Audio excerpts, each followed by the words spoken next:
We talked about the draft a little bit with Peter Schrager, my colleague from Good Morning Football and NFL Network and Fox Sports.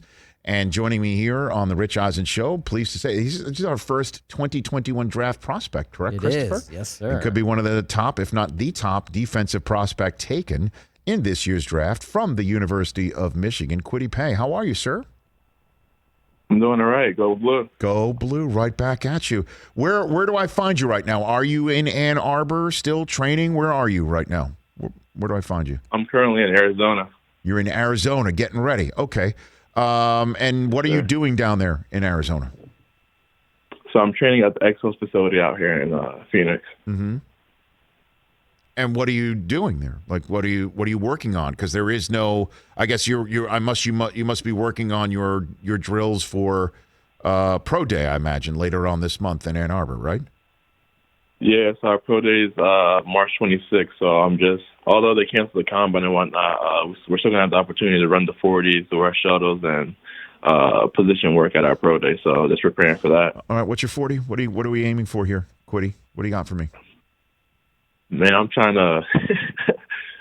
We just recently did like our lasers a little while ago, okay. And laser was 459 at like 272ish. So I Pro Day. Hopefully, I can go a little bit lower. 459, and what are you weighing right now? What are you tipping the scales out right now? Like 272ish. Oh my Dude, that's not fair. Yes, sir. That would be something that would definitely catch some eyes here. Have you been doing Zoom interviews yet? Yeah, I've been doing a pretty good amount. All right, drop some names. Who's chatting with you, Kwity? Who you been chatting with? I mean, I've pretty much been talking to everybody. So I pretty much did one interview with like all teams so far. So yeah. So have you gotten a second interview with anybody yet? Not yet. No. Okay. So what's the craziest question you've been asked in these interviews, Kwity? I mean, it was all baseline interviews, you know, kind of just asking like background, if you've been arrested, like just stuff like that, just questions that they have to ask all the prospects and whatnot. So it's been pretty like bland interviews, kind of like the same questions over and over again. But yeah. So nobody's tried to throw you off your game with a stupid, dumbass question yet? That hasn't happened yet? Nah, not yet. Okay. I mean, I could bounce some off you, but I think you'll just be able to handle it when it all comes down to it. Yeah. Let's talk about your journey and how you wound up in this country to begin with. Obviously, you came here as an infant, correct? From a war-torn spot on planet Earth, right? Is that correct? You and your family? Yes, sir. Yeah. So I was born in Guinea, but my family's from Liberia, and at the time there was a civil war going on over there. So born in a refugee camp in Guinea, and then fled there to come to America at like 6 months old. And your family settled where? We settled in Providence, Rhode Island. How Great state of Providence, Rhode Island. How did you wind up from a Liberian refugee camp to Rhode Island, United States of America, Kwity? How did that happen? So my mom had like aunts and uncles there, so we came there and we lived with them for a little while, so we got on our own feet. But yeah, kind of like Rhode Island was like very like a random spot, but yeah, we just happened to have family there, and that's where we settled. So, okay, and when did you first know that you could play football, Kwity? So at first we were running track, and my mom, she didn't like the idea of us playing football, but we ended up begging her, and we ended up forcing her to bring us to the field and sign us up for football. And then around like the age of 8 or 7, that's when like we really got into it and started playing Pop Warner and all that stuff. And then we just fell in love with the sport. And then when did you start to grow into the grown-ass man that you are and realize that you might actually be able to be special at this sport? When did that first happen? Is there a coach who turned you on in a certain way or what? I mean, like, I ended up hitting like a growth spurt like in high school. So coming into high school, I was like 5'10" or whatever. And then like my sophomore year in high school, I grew to be like 6'2". So then that's when I started to put on a lot of more weight and then whatnot. And then I would say kind of like my freshman winter training cycle, when our new strength staff came in, I was like still 240 at the time, and then after Coach Herb and staff was done creating monsters, I was like 270. So I give a lot of credit to our strength staff for making me who I am today. In high school, you're talking about? No, in college. In the University of Michigan. Okay. So now University of let's get to Michigan, there. When did you first, Kwity Paye here on the Rich Eisen Show and mock drafts, have him potentially being the first defensive player selected in this year's draft? So certainly one of the top pass rushers available. When did you first meet with Harbaugh, Jim Harbaugh? When did that happen? So I met with Coach Harbaugh for the first time. My official visit when I came and they played Wisconsin. That's when Jordan Lewis had that one-handed pick to seal the game off. And that was my first time ever meeting Coach Harbaugh in his office with my stepfather. And so what made you want to decide to hook up in Michigan with him? Walk me through that process. I think it was a no-brainer, but at the same time, Coach Brown had offered me when I was committed to Boston College. So I committed to Coach Brown, and he ended up getting the Michigan gig. So when he went to Michigan, we got back in contact, and then he offered me again, and that's someone who I wanted to play for. So make sure I committed again to play for Go Blue. And yeah, exactly right. So why play, you decided to stick around, and then here comes the pandemic, Kwity. What was that like when, the Big Ten said we're going to play and then we're not going to play? And where were you and the rest of the team on that front when that was going down in the pandemic?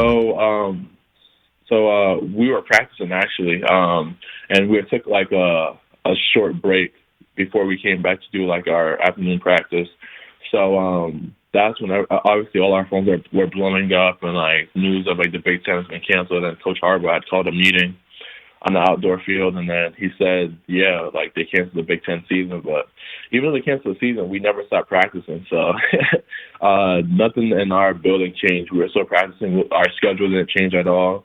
So yeah. So you wanted to play. You and predominantly everyone, Yeah. all the kids, everybody for the Maize and Blue wanted to play the 2020 season, and then you were told that Exactly, yeah. not. I mean, what were you thinking about at that point in time, knowing that you stuck around, you didn't go in the draft, you were going to come back, and now you had a possibility of not playing a single down of football prior to your big, leap to the NFL? What was going through your mind at the time, Kwity Paye?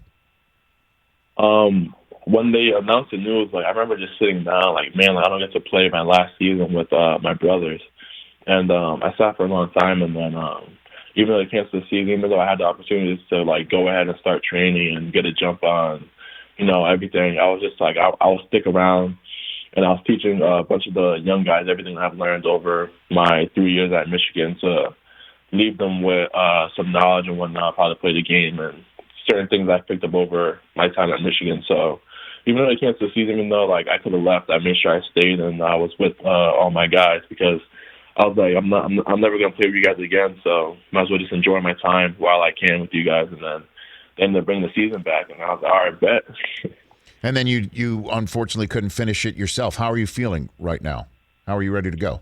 I'm feeling great right now. Even though I got injured throughout the season, I made sure I came back, played that Penn State game, and that just so happened to be the last game before they canceled our last 3 games. So even though I wasn't 100% for the Penn State game, I wouldn't trade that experience for anything, just to be able to suit up with my brothers for the last time and whatnot. But then, yeah, I'm all healthy now. Exos fixed me completely, so yeah. I'm glad to hear that. And I just want to give you the floor on this because it was a big to-do at the time.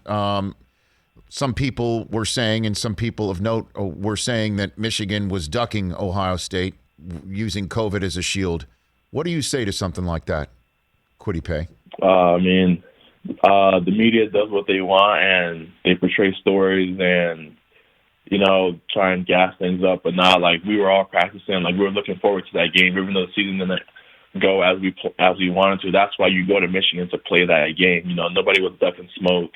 If we could go back and play that game, like, we would all go back to school and play that game. So we wanted all the smoke. And yeah, like, I don't know where that narrative came from, but a lot of people on our team started getting COVID, and obviously we couldn't play with the outbreak. So if we could play, then we would have for sure played. You wanted all that smoke, huh? I like it. I guess that's what you suit up for is for the smoke. What's your favorite Harbaugh story? You got one for me?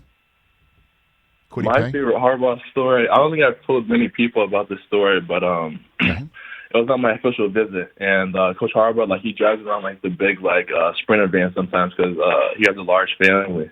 Yes. And I was Rashawn's recruit to host. Rashawn Gary. And he was bringing us. Yeah. Okay. He was bringing us back to. I was Rashawn Gary and Carlo Kemp's recruit, and then he was bringing us back to West Quad in the Sprinter van, and then like in the back of like South Quad, it's like a it's like it's more like cul-de-sac, I would say. Mm-hmm. And he didn't want to take like a U-turn and go back up the street and take a left and then drop us off. So he just hopped on the sidewalk, and because it was just like a small sidewalk that he could just hop over. So hopped over that and then just dropped us off at West Quad and then just went on his way. But yeah, like after that, I was like, man, this guy's hilarious. Well, I mean, he was also a big man on campus there in the 80s too. You know, he was the quarterback of my freshman year team. When I went there, he was the one who guaranteed win over Ohio State, and Bo Schembechler did not appreciate that one little bit, but all of us on campus sure did. So did you not eat chicken because it's a nervous bird? Did you do that based on your coach's thoughts? We ate a lot of steak, I would say. Steak was the primary meal that we would eat before all our games. We had steak. Victory dinner, we had steak, and there wasn't much chicken being eaten in the building. All right, Kwity Paye, before I let you go, tell me and everybody else what a team would be getting if they drafted Kwity Paye in the 2021 draft. Who are they getting? What are they getting, Kwity? They'll be getting a blue-collar worker, a guy that comes into the building every single day looking for opportunity to get some more work, and a very athletic guy that can pretty much play anywhere in the box. So very versatile, just a competitor. Looking for the smoke. You're looking for smoke. Yes, sir. Looking for all the smoke. Very good. Kwity Paye, thank you for the time. Good luck to you. Let's chat as you get to the next level. When you get to the next level, I'm rooting for you, as you know. Sir, thank you. You bet. That's Kwity Paye of the University of Michigan, coming soon to the National Football League, looking for all the smoke. Hey, you watched all the way to the end. Thanks for that. Watch more right here.